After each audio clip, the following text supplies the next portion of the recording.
Okay, one of the topics that is so misunderstood is the use of insulin in our bodies. And I thought it'd be a really good topic for us to just unpack what insulin is and specifically how insulin impacts the body at different times of the day based on the glycemic index. What are some of the things that come to your mind when you think of insulin and the glycemic index? Yeah, so uh, understanding insulin was a really big part of learning how to naturally boost my testosterone. And when we worked on putting this portal together, this foundation to help educate men, a lot of research has shown that men that have higher insulin levels throughout the day, so their blood sugar is constantly being spiked throughout the day, have a lower testosterone level. So there's a switch. So I call it one of the testosterone switches is insulin. So I know if I'm going to be eating a lot of sugar and my glucose goes up, my testosterone can drop if I'm not careful. Mhm. So one of the things I like to describe is that when we ingest carbohydrates, they get broken down to glucose, right, for energy. And there's various types of carbohydrates that we can talk about here in the glycemic index. But just so people understand, when glucose goes into the bloodstream, the cells need to use that for energy. Okay, and some of our biggest areas of our body that use the glucose is our our skeletal muscle and our liver cells. And so as glucose is in the bloodstream, the pancreas releases insulin, and insulin tells the cells, hey, we got extra glucose floating around the blood. I need you guys to bring it inside the cells. Okay. Because it's not healthy for us to have a lot of glucose floating around in the blood. It makes our blood thicker. And so it leads to more cardiovascular issues. Okay. That's why blood sugar is one of the number one things to me in preventing heart disease, much more important than cholesterol to me. So, Interesting. yeah, so just to give a little background on how insulin works, and that is just responding to when we ingest carbohydrates. And so, one of the things that I learned that was very important was how I balance carbohydrates in my eating windows, right? And you're a master at learning how to help people do that, where to eat carbs, how to eat carbs, right? Yes. Because one of the things I found, Lance, and I don't know how many people you've worked with that have tried the ketogenic diet or other low carbohydrate diets, right? And I did that for a while, actually, when ketogenic, before it actually got popular, because it was really promoted as being a anti-aging type of diet, because the more we spike our blood sugar, the the more we can age. And so I went on a ketogenic diet for almost a year, and I lost weight for a while. Most people will when they go low carb for a while. Yes. But then my energy levels and stuff, in a long term, it just wasn't a healthy way for me, a sustainable way for me to continue to live. And what do you think about Yeah. So the thing with a ketogenic diet is a lot of people will lose weight really quickly because what happens when we restrict the carbohydrates is we don't have as much that we're giving the cell in terms of glucose and water. And glucose and water turns into what's called glycogen. And these stores of glycogen in our cell, they support activity, specifically muscle contraction for people that are exercising. that? When we don't have as much glycogen, our bodies are literally not going to weigh as much. And we often find that productivity goes down, particularly in the gym. If someone's trying to do an exercise routine, Hmm. until people start to utilize even more fat for energy. So I think I think a ketogenic diet has a place, but I think it's something that should be massaged into a nutrition plan versus having it as a day in a life. I just don't think it's sustainable given the culture that we live in, which is Yeah. one that celebrates holidays, that celebrates birthdays, that needs to celebrate anniversaries and relationships. And often we're a culture that brings a lot of food in, and Mm. we want to feel like we can have permission of things. So while I do think there may be days and even weeks to move into ketogenesis, I don't think it's a very good long-term strategy because mental fitness comes in so much as Yeah. a part of general wellness. Would you agree with that? Yeah, and one thing that I found was really important in learning my own metabolism is I wanted to be efficient at burning carbs and burning fat, right? Yeah. So be able to be metabolically adaptive to what we're eating. And so one thing I found is that it became harder to get to burn carbohydrates good when I was just on ketogenic diet. And and we know now 1 in 3 people have metabolic syndrome. So it's the dysfunction of our metabolism is one of the real health crisis in our world today. So yeah. So one of the things that I think is important, I often will talk about how valuable it is to eat based on activity levels. And so when Mhm. I think about the glycemic index, I like to correlate it to a funny analogy of eating like a king at breakfast, eating like a queen at lunch, and then eating like a pauper at dinner. Mhm. Eating like a pauper means we're eating significantly lower amounts, or it could be that we're eating maybe the same amounts, but the glycemic index changes. And so another way of looking at this analogy is eat like a king with your glycemic index, so you can have higher glycemic carbohydrates put in that category, and then medium glycemic to medium high at lunch and lower glycemic Mhm. carbohydrates in the evening.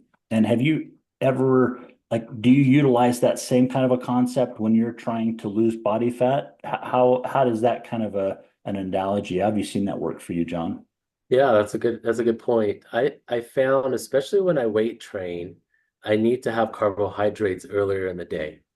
Otherwise, I don't feel like I have enough stamina and energy to fuel my muscles when I'm trying to lift. The other thing I found is that hormonally speaking, people that have adrenal issues or and deal with high cortisol in the morning, if they go a long time and don't have carbohydrates, their body actually can kind of feel like they're starving, and it can mess up with their metabolism. So especially women, because they're just with their hormones, and that it's really important that they get carbohydrates earlier in the day than wait later as well. So I'm a big fan of having like you say, the higher glycemic carbs, the ones that are gonna uh, might spike my blood sugar a little bit more. Those ones I'm gonna have earlier in the day, and then evening dinner time is when I have my lower glycemic. I like that because I don't want to go to bed with a spiked high blood sugar. My sleep is much worse. Don't you think? Yeah, absolutely. And I think it's also important that when we look at analogies like eating like a king, queen, and pauper, and looking at the glycemic index, what John and I are really talking about is the importance of having patterns when we look at managing energy. And when we look at increasing hormones naturally, like testosterone and growth hormone, balancing insulin is one of the key ways to manage our energy levels more effectively.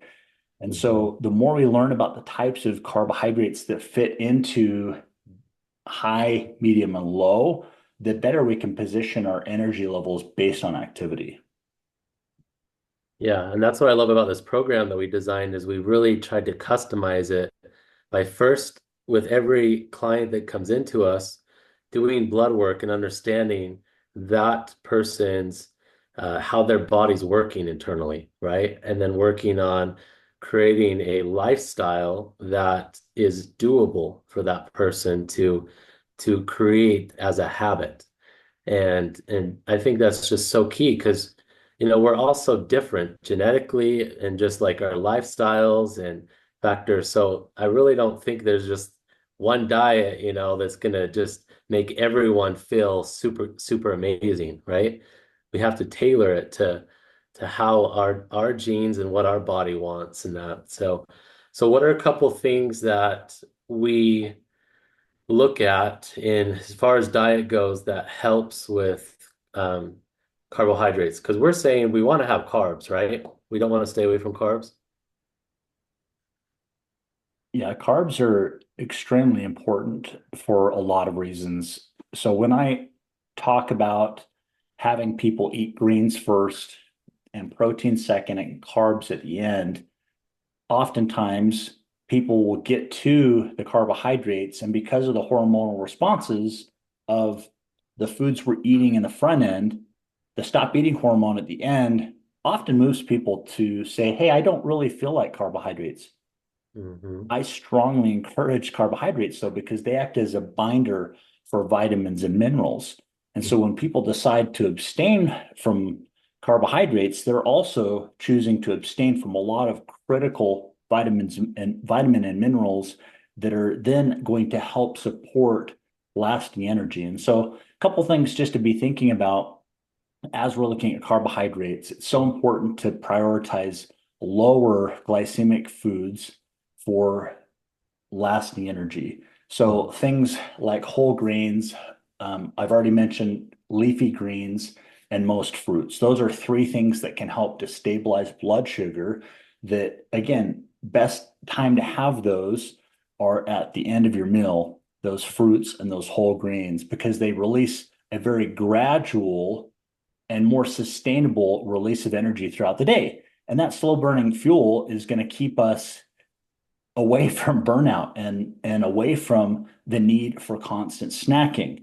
And constant snacking is one of the major challenges that we have in the United States because we have so many great companies out there that provide snacks that are seemingly going to provide lasting energy. But the problem is, if people aren't eating a solid meal and then allowing their body to go into a state of digestion and then eating again, what happens is insulin has to be released all day long to support the energy load that's being perceived.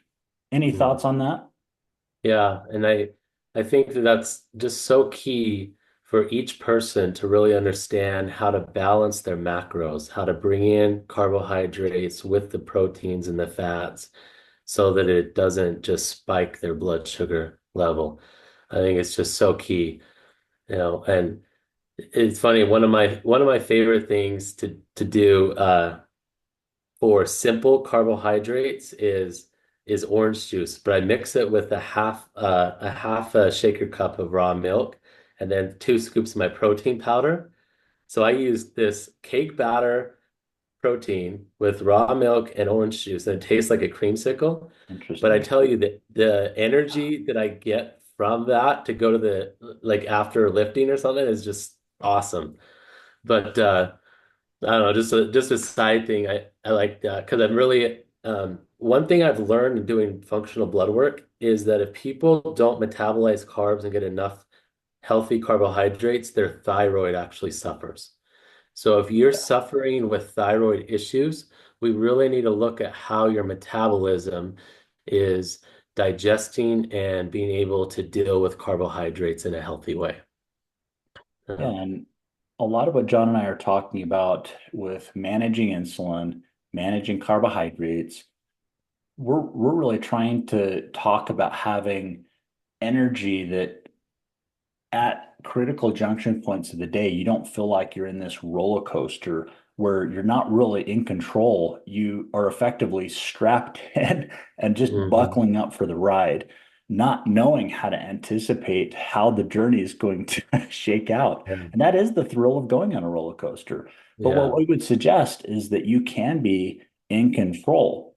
90 minutes after we eat, we go into this postprandial state or this digestion period where in that course of 90 minutes, our bodies then release insulin. And if you looked at a graph, it would show a pretty big bell curve, and it would be based on what you just eaten. Well, in order to allow that to flatten, the type of carbohydrates and how they're positioned in your meal can flatten that glucose curve and elongate it so that it's not as much like a roller coaster. It is much more predictable throughout the day. And that's Hmm. going to allow for more sustainability for any meal plan. That's right. And if we're and it just if we're gonna go up in this roller coaster, we're coming down. And if we just allow ourselves to go keep going down, then that's when we get hypoglycemic. And that's when we get to the point where it's like, oh, I'm just gonna eat anything. So if we're on the road driving, it's like I'm gonna stop and get fast food or I'm gonna do something because I'm so starving, right? And so that's where being intentional with our plan of what we're doing for the day, right? And so we're going to have these carbs to where it just comes up and then it just starts to come down like this. And then it allows us to ease into our next meal instead of feeling like start getting shaky or some people get really irritable, the Snickers commercials, the hangries. We're Yes. trying to avoid that, right? Yeah. Yeah. Yep, that's right. And a big part of that we know is because people aren't as metabolically flexible. As Mm, people become more carb dependent throughout their lives, it's much more difficult for their bodies to feel like it can push fat out into the bloodstream. And so mhm, enabling metabolic flexibility is something we want, but again, we need to position insulin in a way where we can go through digestion, and once insulin has done its job, then our body miraculously will start to push more fat out into the bloodstream in between meals. That's right. That's right. And that's actually one of the things why we brought into the program to have a period of fasting. It's also for the body to push that fat out and be able to utilize that storage as well, and to be able to clear out the glucose, right? And to be able to detox the body as well. And so as part of our insulin stability program is we like to encourage a period of time to where someone is giving a break for your digestive system and allowing that, right? Yeah, most of my clients have phases of intermittent fasting. And so when we look at intermittent fasting, it's periods without any food. Oftentimes, every 3 hours, I'll allow for up to 30 calories to come into the body through a drink like a greens powder or branched chain amino acids. But fasting has such an advantage of moving the body to metabolic flexibility where it can start pushing out more and more fat into the bloodstream. And it's something where if anybody is hearing someone else doing intermittent fasting, it may sound very extreme. But what I would suggest is that rather than doing a 20-hour fast and then a 4 hour eating window, or 16 hours fasted in an 8 hour window, you may try a 12-hour window. You may look at the evening and just say, okay, at 8 o'clock, I am not going to eat anything until 10 o'clock the next day. And that may be how you gradually move your body to where it can be metabolically flexible to do something like a 24, which is something that when clients get into the peak phase of this coaching program, there are several weeks where we actually put metabolic flexibility to the test. Hmm. Yeah, that's great. I think that's so huge in helping people to lose weight and to get to an ideal body fat percentage is being that having that flexibility for sure. Yeah, yeah. And a big And part if of it is pe expanding and contracting. So there are yes. moments of a person's life where they may have, again, contracting would be tightening the windows and then expanding again, like an accordion, back out to perhaps where you started when you first did the intermittent fasting to see sustainable results. Hmm. And like you said, you're not going to start going a 20-hour fast and feel great. You're going to feel like death, it's going to be miserable. Yeah. And that's why we start people out at just 10 hours, 12 hours. really just try to stop eating a couple hours before you go to bed and then use that time through sleep. And I mean, you'd be surprised how much better you'll sleep if you just don't have that dessert before going to bed, right? And just try to resist those high glycemic movie snacks or those Netflix snacks, to go to bed. So I really think that window can really be utilized to help detox the system and help in your recovery and your repair through the night. So, Totally agree. And if anyone's listening and they're thinking, well, a big thing for me to connect with my spouse is to have popcorn and to watch a show. And I say, absolutely, you should take that opportunity. Relationships are the reason we do any of this. And that said, if you're doing a popcorn, have it be a homemade popcorn. You may consider spraying it with coconut oil and adding cinnamon, and then maybe lightly sprinkling a popcorn seasoning on it. The combination of the cinnamon and the coconut oil alone will actually change the glycemic index of what you're having. And it's a mhm. very different type of fat. We won't get into fats in Yeah. this conversation, but suffice it to say, certain types of fats can also help you to improve metabolic flexibility, Mhm. which will allow you to push even more fat out into the bloodstream throughout the day. That's right. Yep. Excellent. And one of the other tips that we like to give people doing our program is to have an adequate amount of protein throughout the day to help so that you're not having those urges for sweets and candies, right? So if you're getting a good, you know, 30 grams of protein plus per meal, it really helps you to stay full or feeling longer, and it helps to balance so you don't have that spike of blood sugar, right?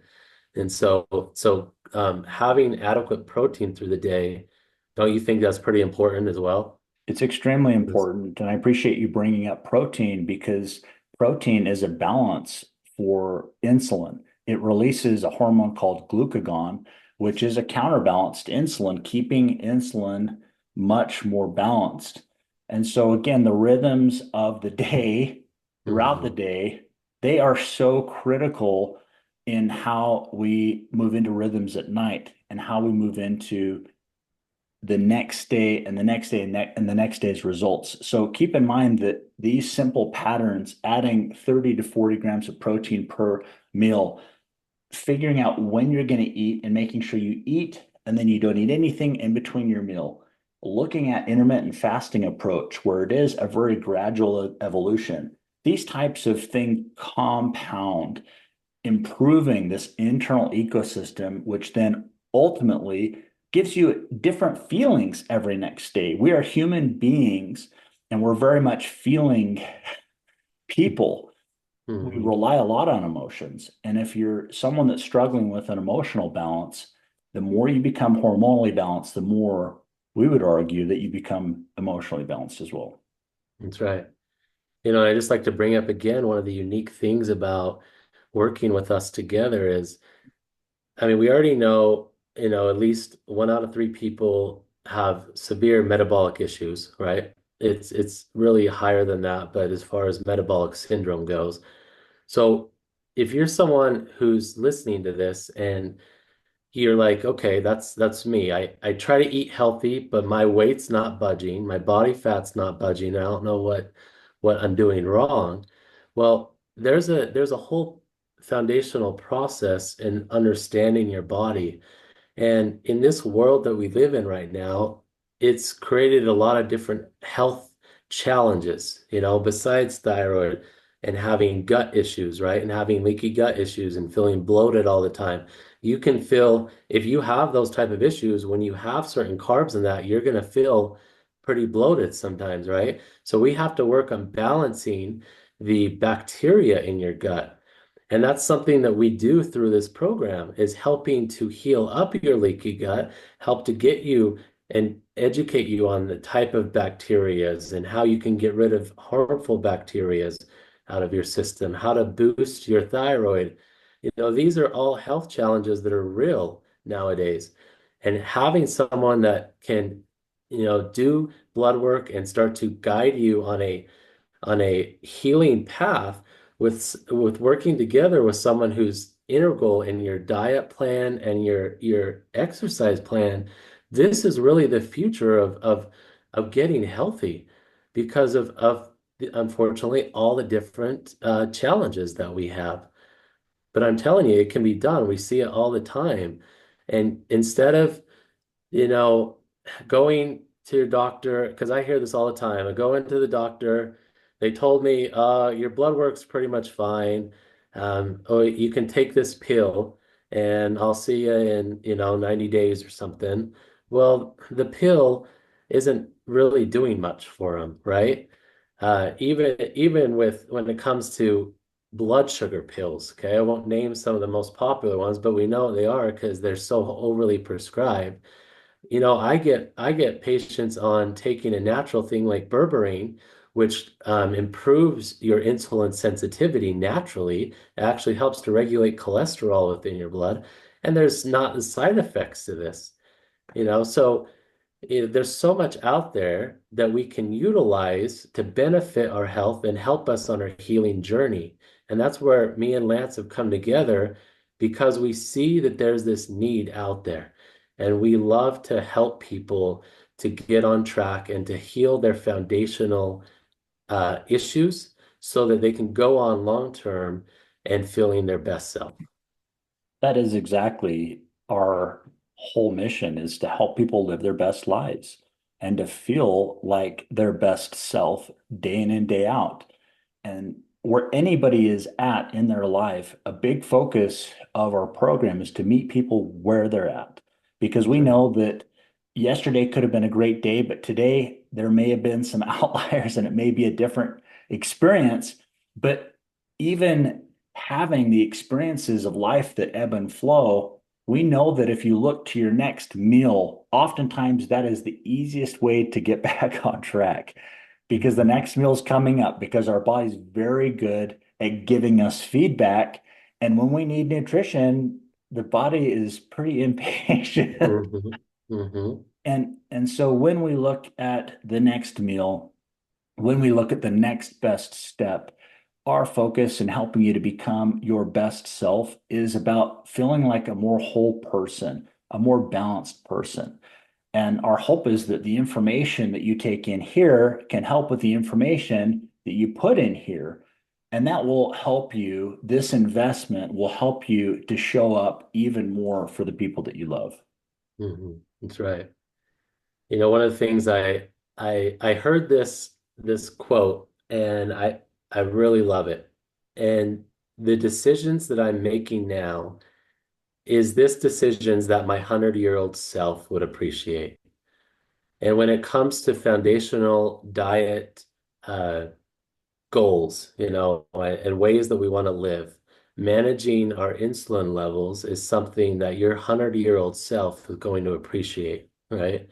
And and so I just like to look at, I like to be present in the moment, but I like the decisions that I'm making to be decisions that I know in the future I'll be proud of, right? That's a good point. And decisions do determine destiny. We've all experienced that. We're a product today of decisions that we made a decade ago, a couple of decades ago. And it's going to be the same pattern. It's not going to change. But what may change is having somebody who has led their one of their decades with some patterns that have significantly improved their outcomes with their health. And we're also saying you can have a really fair, seemingly unfair advantage Mhm. working with someone that can guide you through the types of foods to eat and the type of exercises to be doing that can have that compound effect for the future. Because Mhm. John and I both know that it can seem very overwhelming. There are Mhm. so many fads out there. There are so many exercise routines out there. People want to have confidence with who they are. And imagine the confidence that will come because you know day in and day out the types of foods you're eating. You have a plan, you have a trajectory, and also to have a simple exercise plan that is based on where you're at. And so we're saying wherever you're at, let's explore the opportunity to see where you could go. There are so many patterns that we will just simply build upon that can help, again, improve your quality of life. Yeah, that's right. And like you said, there's so many diets out there that have just, it's people most of the time fail fad diets, right? It's like one of the biggest things. I laugh because in the diet industry, it's like one of those things where if you continue to fail that diet, you people just blame themselves, right? They're like, oh, well, I didn't do it good enough, or I didn't do this, right? Well, what if it's not yourself? What if that diet isn't a realistic day in and day out method for your body to be healthy, right?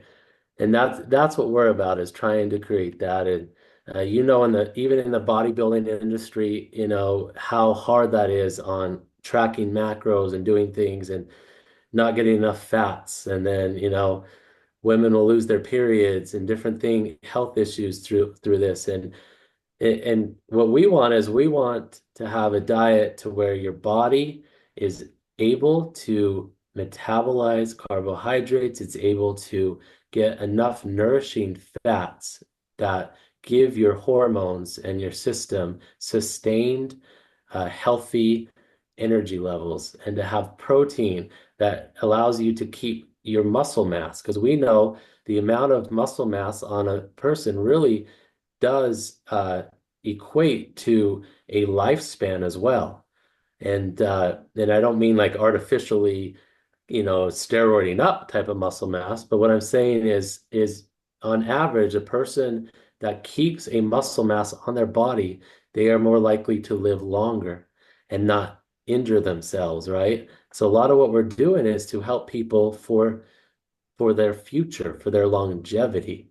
So much of what we want is to help give people the ability to have bodies that at rest can be burning fat and bodies that just feel more alive. It's Mhm. often the case that people don't feel alive. They feel I like they're know. just moving from task to task, and at the end of the day, it's hard to invest back in relationships.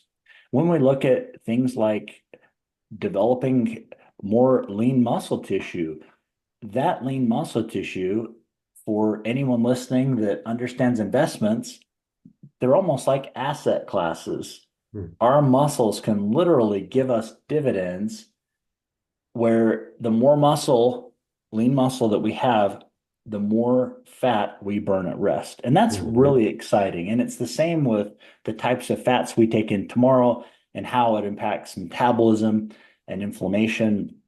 And we've got a lot of things that we've touched on today, John, Yeah. that I think will be really good for us to unpack and go a little bit deeper on in our next call. But are there any final thoughts that you might want to share? I think just to wrap it up, I would like to just summarize what we're saying is that insulin definitely has a role in the impact of a man's testosterone level. So if a man is not managing their insulin levels, then they will have a hard time having a naturally high testosterone level. So there's a direct correlation, and we'd love to help men to get a handle on that and to help to create a more sustainable uh, diet lifestyle plan that can nurture a naturally high testosterone level. Well, and with that said, we'll unpack that a little bit more so that people can have an approach that is one that builds a little bit on a little bit. And I think there are a lot of insights that people have likely written down that hopefully will take them to doing a little bit more research on their own. If there's anything that we've said today that has develop some curiosity, great. Explore that curiosity. That's how John and I both got to where we're at, as we explored a curiosity. We wanted to know how our bodies could function at a greater efficiency That's and right. how we could have a little bit of an unfair advantage. And we're just here to really share that and help you to be students the same way that we are students. That's right. So with that said, thank you so much, John, and we'll look forward to connecting again soon. All right. Thank you.